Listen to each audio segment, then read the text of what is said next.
Yes, Danny lad. Yes, mate. How are you? I'm all good, mate. How are you? Never better, mate. Never better. Good, good. What's been happening, mate? You've off work now, aren't you? So you've got a lot more time on your hands. I have, mate. I am struggling with it a little bit, to be honest. Notice the long days and that. So can only sort of train an hour in the morning, an hour at night, and it's like, I'll get there, mate. I could go back and do a couple of days if I wanted, but I'm gonna give it another week or so and try and get the feel for it. Try and get a bit more routine and that going. It's just out of me comfort zone almost, if you like. But I'll get used to it. Yeah, I seen your video the other day because obviously you've been waiting for is it just over 20 years or 20 years? About 22 years straight, mate. Aye. So I mean, so every day you've been busy, haven't you? Waking up early. That's it, mate. Aye. That's it. You should try and get some sparring up and down the country just to fill your days up. I've been doing that, mate. I was away twice last week. I was our O'Toole's sparring with Big Mickey Terrell and another two lads from there. I went to Middlesbrough on Wednesday. No, I went Newcastle Wednesday, Middlesbrough Thursday. I've had Foxy Hour today doing some sparring, and I've got another couple of days back over the northeast next week. So I'm just trying to travel about, mate, and get the best sparring and that I can. Yeah, Christie, mate. Did you ever see your fighting career, Dan, going the way it has, like competitively? No, I didn't. I knew once I started training properly, and when I had my debut with Terry Brazier, I kind of knew after that I had a little bit of potential. It's just quite obvious that time isn't really on my side with my age and with my injuries catching up to us. But that is what it is, mate. You know, a year or so is a long time, you know, and I'm sure I can achieve and get out of bare knuckle, you know, what I want to get out of it, you know. I'm just mega excited about this year, mate, and what's on the cards potentially, you know. It's mouth-watering. Yeah, like other than your hands and obviously aches and pains and that you'll obviously get, do you, fitness-wise, do you feel as fit as you were when you were a younger lad? Yeah, I do. I've got a lot of rounds in the bank at the minute.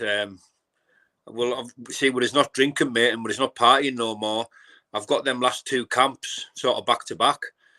Obviously, yeah. I've just got to watch with my peaking and that, you know, I've just got to get my peaking just right. But I'm ticking over every day. I'm in the gym twice every day. I'm trying to put a bit of weight on for my next opponent, who I can't announce just yet. But I'm trying to put on, say, 2.5 kilos of muscle, and I'm about 1.5 kilos there already, just going up a couple of kilo, which might be a little bit out of my comfort zone, but I've never sort of minded fighting the bigger lads, and you know, with a bit more muscle on us, I should be all right. I've just got to be careful with it, mate, and keep my speed right and keep sharp, and that, you know, I don't want to be you know, going stiff and having a bit too much weight on us, if that makes any sense. You know, I've got to be clever with it, and you know, little by little. Yeah, definitely, mate. So with you putting on an extra couple of kilo, I don't know if that changes the weight category. You're still going to be fighting in the same division? It is, but I think it's going to be at a catch weight of 85 kilo, which... That's what I mean, like with these weights as well. Like I was talking to Darren Hendry earlier, and he thought, weighing at a certain weight, like even though he's fighting in the same, like the category, it can be a different weight inside that weight category, can't it? Like a couple of kilo here and there. Yes, it can. There's an agreed weight in the contract, you know, and that can be, you know, well, my first one with Terry Brazier was 82. My next one at Newcastle, Darren Godfrey, was 83. So I don't know how they come about these weights. I'm taking it, it's sort of a mutual weight that's agreed by both parties. But this weight I'll be fighting at my heaviest, which is a agreed weight of 85 kilogram. And I've just weighed myself tonight. I'm 86.8 or something. You know, but once I can get to about 87.5, you know, a lean 87.5, which takes some doing, by the way, when you're doing the cardio that I'm doing. You know, you've got to be eating a small meal every 2 hours. It's a lot of food. It's a lot of protein shakes and a lot of stuff, you know, a lot of food really on a daily basis. But when I get to like 87.5 key, I'll be perfect then. you know, and I can afford to cut a couple of kilo, which I'll do easily on the morning of the fight, you know, and then I can come in, you know, probably the heaviest I've ever fought, to be honest. I plan on fighting and being about, you know, 87 kilo or something on fight night. Yeah, definitely, mate. So do you struggle to put weight on, Dan? Like, do you have like a fast metabolism? I do. I struggle to put weight on, mate. I can eat, if I eat a load of cake and a load of stuff, if I replace, mate, I lose weight. You know, if I eat a lot of cake and a lot of sugar instead of, you know, my complex carbs and my protein, my small meals, my chicken and my rice and all that stuff, and sweet potato and all that stuff, what I'm eating at the minute, I can lose weight because that's just sugar to me. I just burn it up. Mate. And if I want to be putting good lean muscle on, I need to be getting the right food. And I haven't touched, I hadn't touched. I had a little bit of chocolate on Christmas Day. I had half a cake yesterday. But apart from that, mate, I'm taking the nutritional side seriously once, you know, for the first time ever, really. And the potential is just, it's growing because, you know, if I can get in the sort of shape I've been in, doing it around the full-time job while eating cake and not taking the nutritional side seriously, you know, then what can I do? You know, when I'm taking all these other aspects, you know, very seriously, like I'm doing now, you know, I've got a really good feeling about my potential. Yeah, do you find a lot as well, Dan, since you've quit the smoking and that, you've got a lot better appetite? Yes. It took, for the first, say, 30, 40 days when I was getting clean, and I've done 30 days 3 times at the start of this year due to some relapses and that, but the first 30, 40 days is it's terrible. You know, it's absolutely terrible. Getting clean for them first 30 days or so is, you know, it's hell on earth. Your appetite, your sleep, your mood, you know, and everything's just a million miles from where it should be. But now, I mean, I've never been more stable, you know, more healthy, you know, body and mind. Mate, it's a really, really good time for me. You know, I've never been so pleased with everything that I've got in my life as far as my fitness and my health going. It couldn't go any better. But more so than that, mate, you know, for a little while now, for a decent 6 months or more, you know, I can look at myself in the mirror and, you know, I can be really happy with what's looking back at it, you know, and how I'm living my life. Yeah, sweet, mate. Have you always read a lot, Dan? Have you always like been into books and stuff like that? You seem to have like, you speak very well and got a good vocabulary and that. Thank you for that, mate. I've read my fair share of books. You know, I'm not like a massive reader, but of course I've read a lot of books, mate. I read a lot of books in prison. I always liked reading books when I was young. I'm half and sort of 2/3 way through like 2 different books at the minute, which I haven't picked up for a week or so. The most reading I do at the minute is, you know, my Narcotics Anonymous step working guide, which I read daily. Yeah. And that's obviously all like the language of recovery and part of the program that I'm doing. But I love to read, you know, I love to read. If I had watching series and telly, which I do a lot of, you know, to be fair, on a night, I'll sit and watch an hour or so of telly at least. But, you know, if I had a preference, I would pick books every time because, you know, your imagination's free when you're reading a book. You know, there's no harm or anything ever came from reading a book. You know what I mean? It's brilliant. I advise anyone to read and read stuff what you're interested in. You know, I can read and watch, for that matter, fighting, you know, all day long. I can read anything about war, combat, you know, and all this type of stuff, mate. I can read that till the cows come home, you know, and I love to read, mate. Yeah, good, bro. You've obviously seen the BKFC 37 card in London. Yes, mate. What do you think of it, Dan? Mouth-watering card, mate. Can't wait to be there. Obviously, I won't be fighting on it, but I'll be there rooting for Gary Fox. You know, who's my friend and brother, who I love to bits, mate. We've had 6 cracking rounds in the bank today, just getting ourselves back into the sparring. And mate, I come away sore. My ribs are sore. My nose is swollen. But my hands are solid. My hands are the best they've ever been. You know, I still get little niggles, but some of the punches I was putting on him today, and he was putting on me for that matter, mate, it was the last 2 rounds, especially out of the 6, was just war. And he's having like proper heavy spars, like full spars, yeah. Mate. And he's very good. He's Gary Fox. He's crafty and obviously got that ex-pro. He's got that professional experience. But just good, mate. Just unpredictable and as rough as you come. You know, if you want to stand there, he'll stand there in front of you and fight you all day long. You know, I've got to use a little bit of my feet and distance engage because, you know, he's rough and tough on the inside, mate, and he's going to make some serious waves. You know, in this bare knuckle, mate, he's going to be a hard lad to beat. You know, he's very, very tough, and he hits hard for an 11 and a half stone lad. So I've got 20 pound on him or something, and you know, when he hits you, mate, it registers. You know, he can bang like. Yeah, I'm really excited to see him in the BKFC. Like, is it right in saying that you two fought amateur? Yeah, mate, we had a good fight in the amateurs. Gary got it on a majority decision. I remember it well, mate. I remember all my amateur fights. Brilliant night, mate. I love the amateur days, you know, and it was just funny how it come back about, me and him getting back in touch sort of 22 years after we'd fought. It was class, mate. It's a pleasure to be acquainted with him. You know, he's like a brother to us. I love the lad to bits, man. He's Christie. Yeah, and obviously you've got Teddy Brazier and David Round. Obviously you fought Teddy Brazier before. What a fight that's going to be, mate. Oh, that's got fight of the night written all over it. You know what I mean? It's that's another mouth-watering contest. And I like both lads. Obviously, I'm a bit closer with Terry with his meeting him in person and doing the podcast and that. And I speak to him sort of a little bit behind the scenes now and then. Yeah. I'm really looking forward to that one, mate. David Round is as rough as they come. You know, he's that game. He will give 100% every time. You know, and as will Terry for that matter. But you know, it's like I say, it's just got war written all over it, mate. I can't wait for that one, like. And obviously they've got a little backstory as well. I wonder they've fought before. They have indeed. I can't, you know something, mate. I can't wait to watch them tomorrow night on your channel. You know, just the banter and that, and see how they are with each other. You know, for a bit of because we all like a bit of crack and a bit of frisk, don't we? So yeah. I hope they start giving each other a bit of cheek and that, which is up to them, of course. But it makes, how can I put it? It gathers the public's interest a bit more, you know, when there's a little bit of chew. I know there's no chew, and I know they've got respect for them, but it depends how late, you know what I mean? They could be giving each other a couple of one-liners tomorrow, and I think it'll go down well, you know.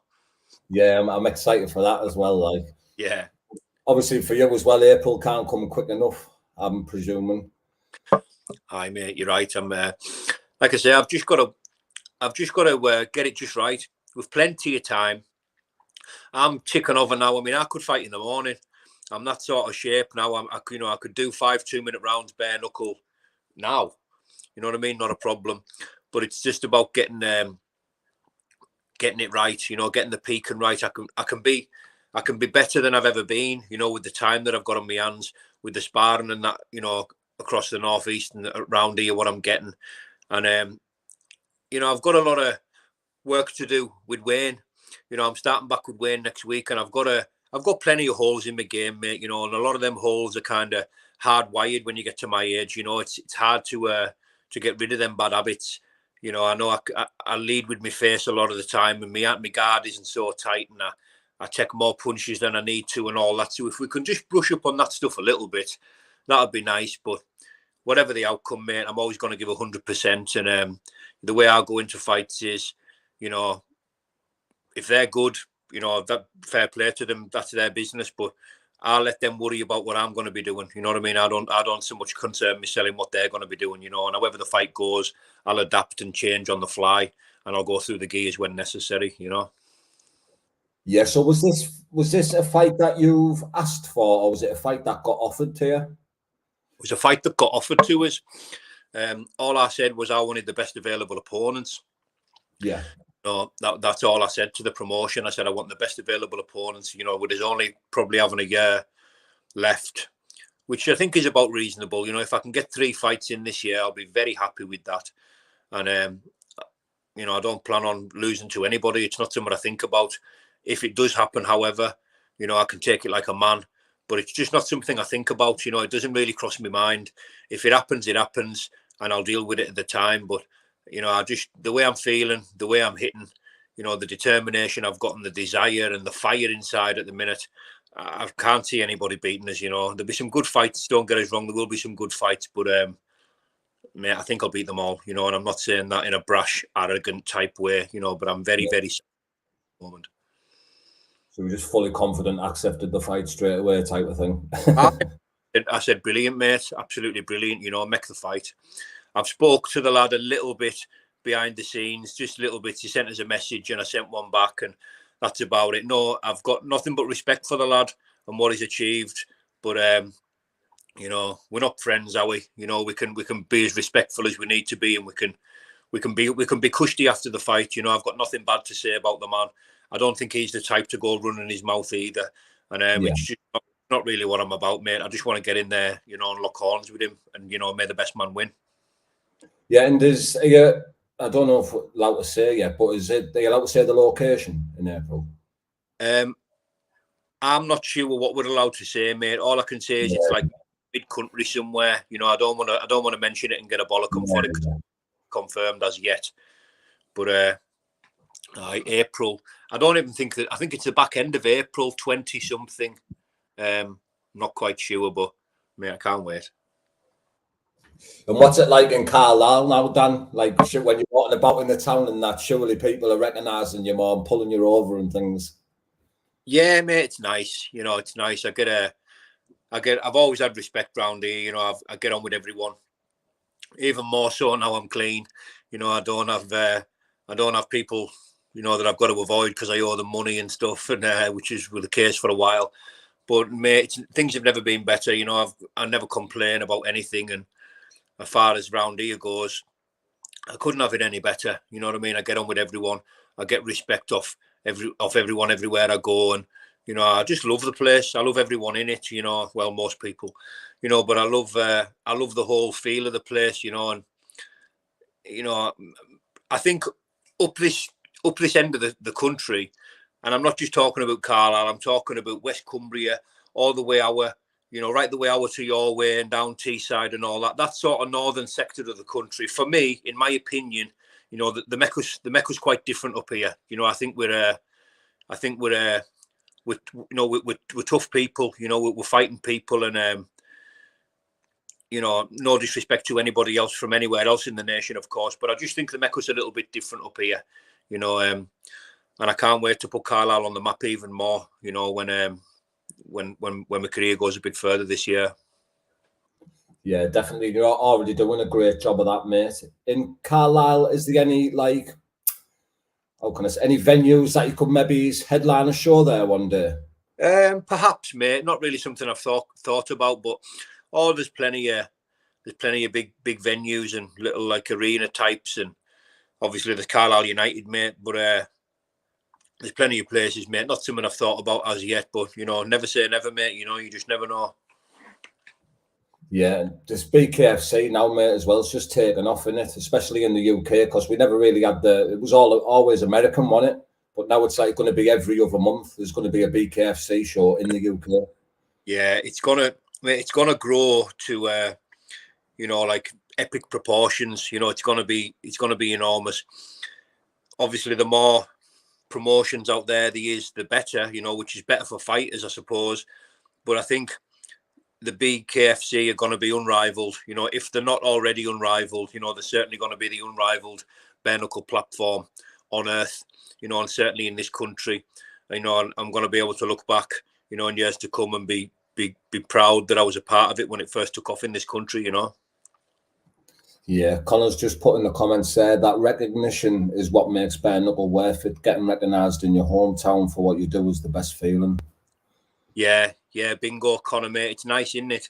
It's a really nice feeling, mate.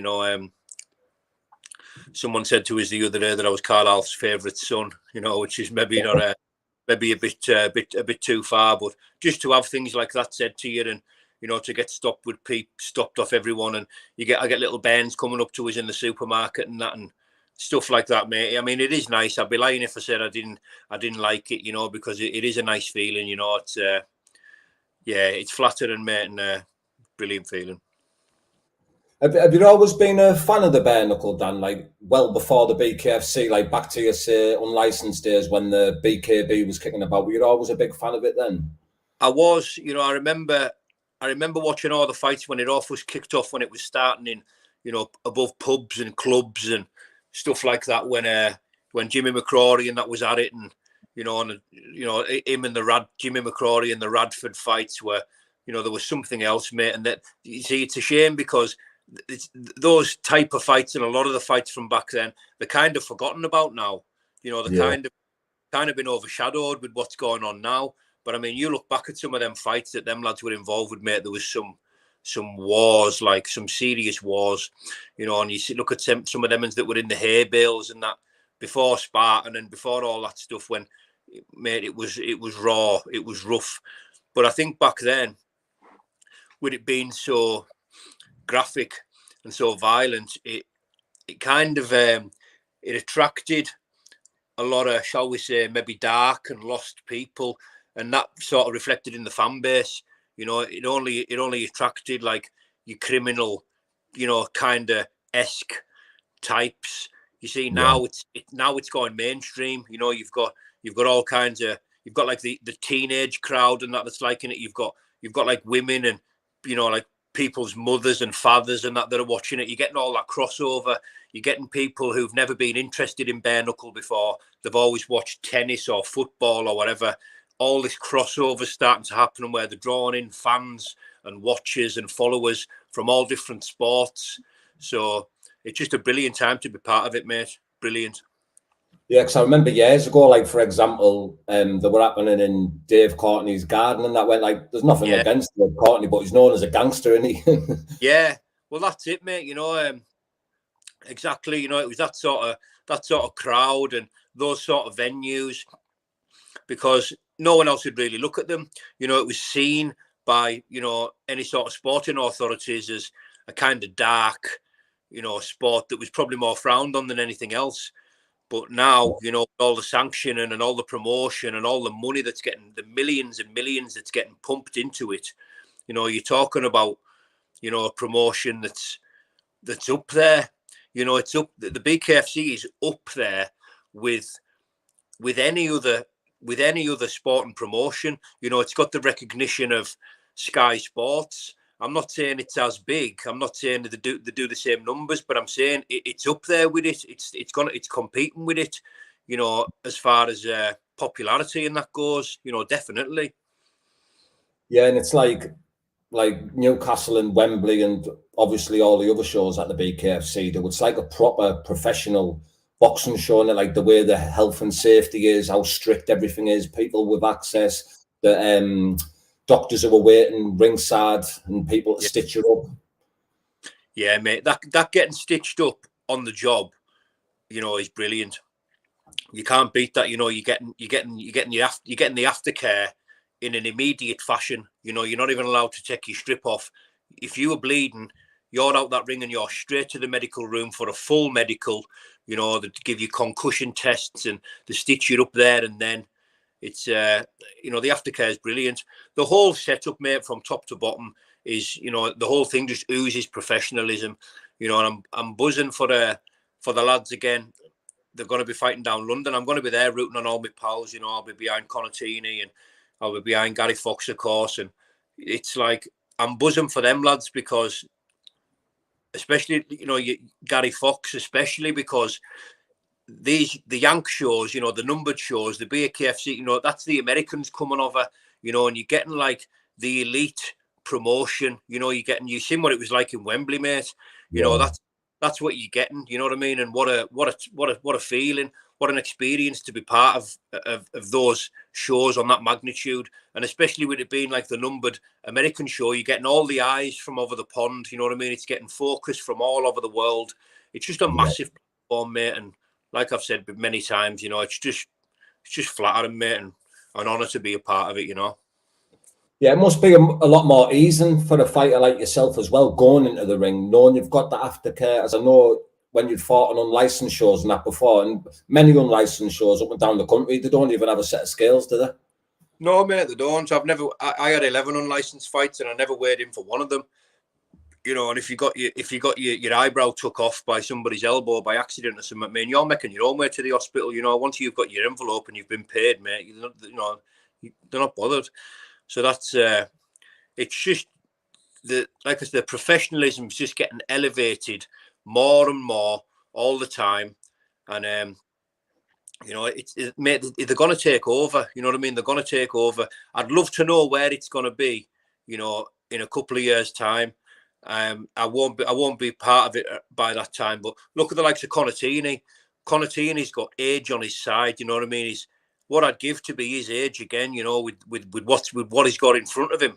You know what I mean? Because he'll be around for a long time. You know what I mean? He's got that style where he doesn't take a lot of damage. He doesn't go to war. He uses his head and he boxes clever. You know what I mean? And he can sit down and punches and get people out of there.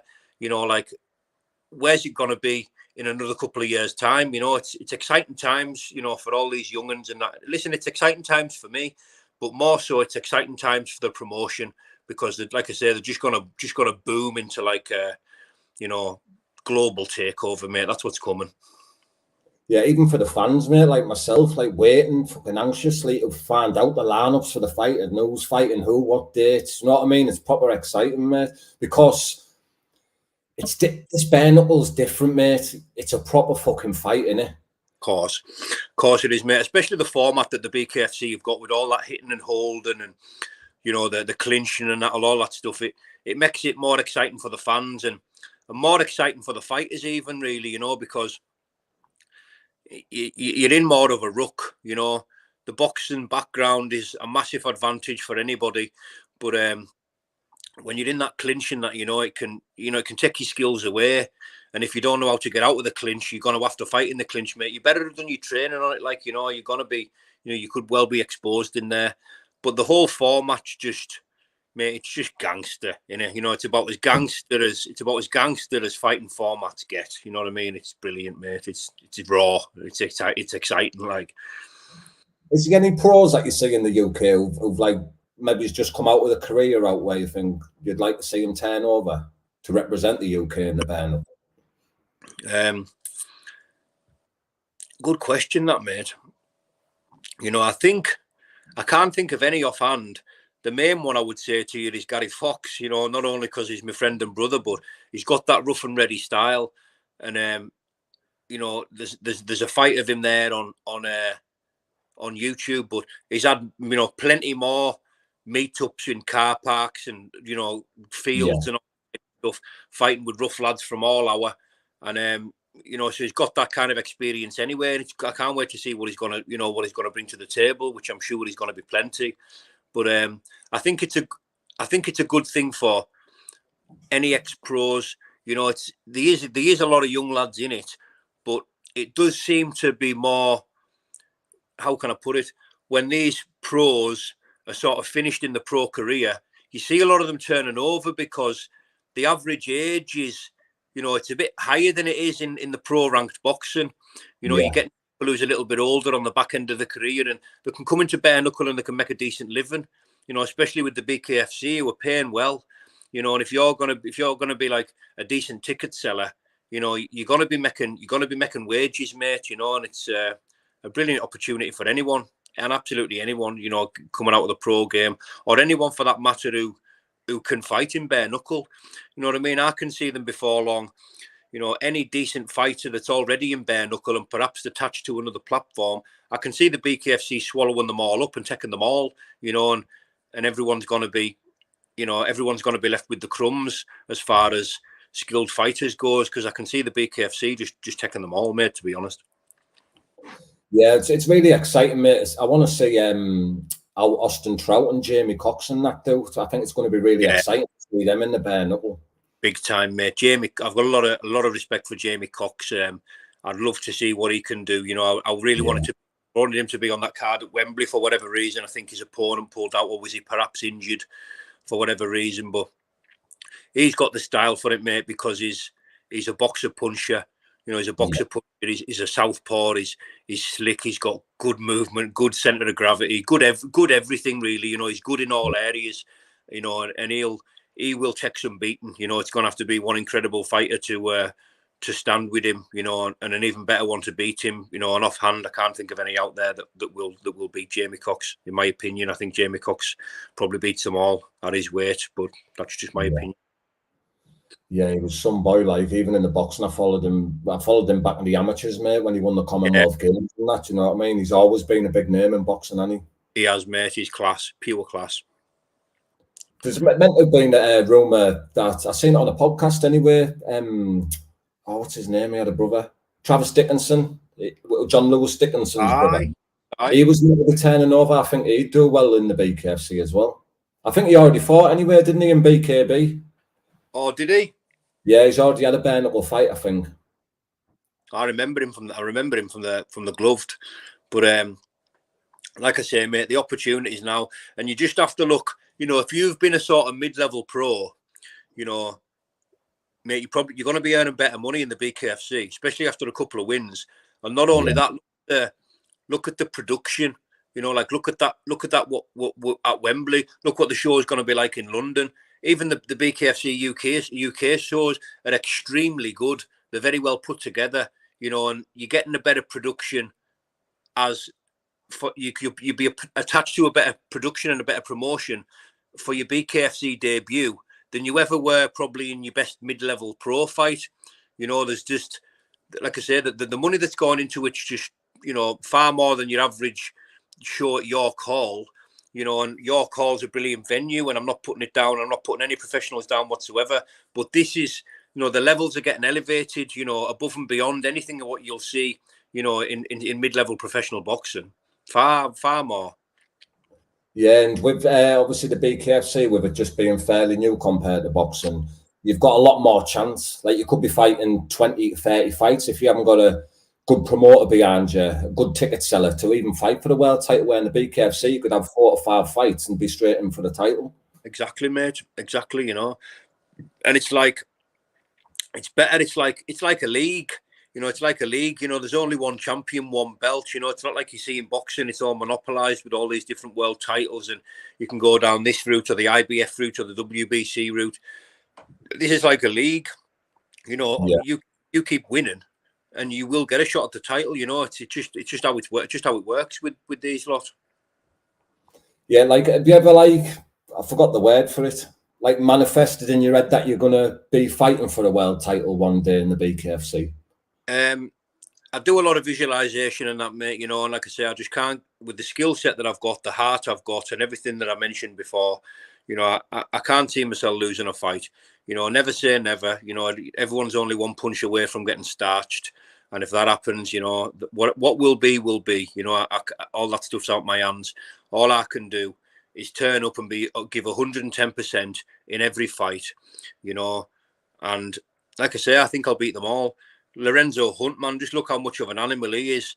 You know, mate, I'm being honest with you now. I'll fight him next week. You know, and I'm a big fan of Lorenzo Hunt.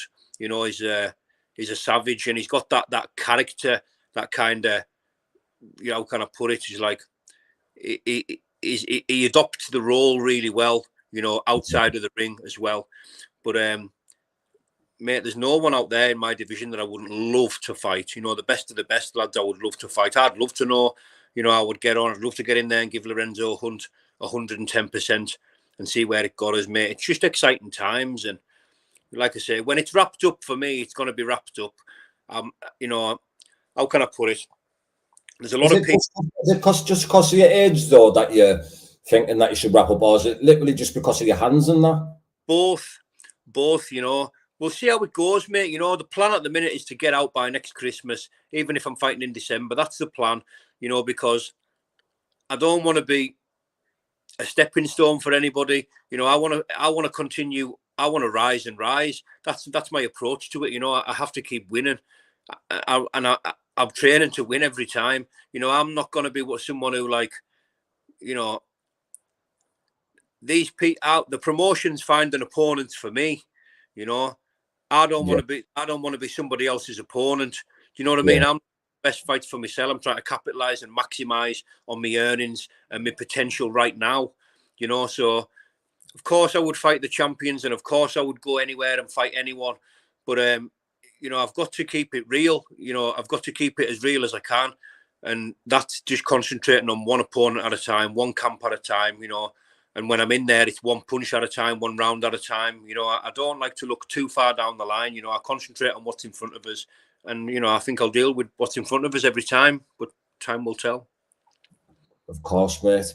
And obviously, we were saying you're having a lot of spare time on your hands. Have you ever thought of like, or is there anything that interests you, like training and that?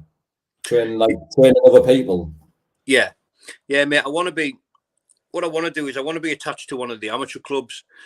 I want to be attached to one of the amateur training kids and that, but it's just, that's more for me. That's like the end goal for me when I'm finished fighting, because, I can't, with my own training commitments and with my own commitments to the BKFC, as in shows and, the traveling around that I'm doing sparring, I couldn't commit to a club right now, and I wouldn't want to start relationships with kids for us only to let them down, or for us not be able to make the fights and do the corners and stuff like that. So, that's definitely been on my mind for years, mate, and no doubt I'll go into that, when I eventually, quit the bare knuckle, whenever that is. Yeah. Is there anything else you want to share with us, mate? Anything else you want to tell the people? Not a lot, mate. Just thanks for watching. Obviously a massive shout out to all the lads in the Bloodsport management. They all knew who they are. I just can't wait for the London show. I'll be down there backing the boys. Connor Tierney, Gary Fox. I think isn't terrible, mate. Darren Godfrey is fighting at London as well, I believe. Yeah, he's fighting at the London show. Yeah, big FC 47. I'll be down there backing all the boys, mate. I can't wait for it. And just once again, thanks to yourself, Lou. It's always a pleasure coming on.